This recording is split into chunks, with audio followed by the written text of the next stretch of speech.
ఏరా రాఘవా, నేను నీకు ఎన్నిసార్లు చెప్పాలరా? ఆ హెచ్పికి దగ్గరగా ఉండి సిపికి దూరంగా ఉండని ఎన్నిసార్లు చెప్తున్నాను?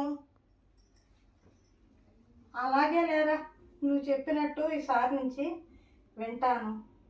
సరే, సిపికి దూరంగా ఉంటాను, హెచ్పికి దగ్గరగా ఉంటాను. సరేనా? ఓకే. అన్నయ్యో, ఏందన్నయ్యో నువ్వు అట్లా చెప్తున్నావు? ఆ చారుప్రియకి దూరంగా ఉండమని, హరిప్రియకి దగ్గరగా ఉండమని మా ఆయనకి చెప్తున్నావా?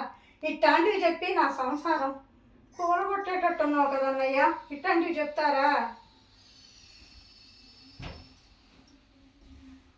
అబ్బే, నేను అలా చెప్పట్లేదమ్మా.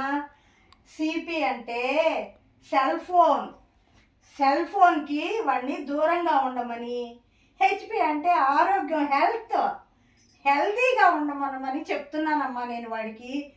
నీకు అలా అర్థమయ్యిందా?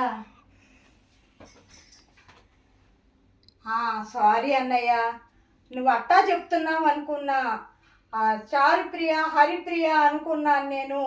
ఈ సెల్ ఫోను ఆరోగ్యం అనుకోలేదన్నయ్య. సరే అన్నయ్య, నేను తప్పుగా అర్థం చేసుకున్నాను, ఏమనుకోబాక.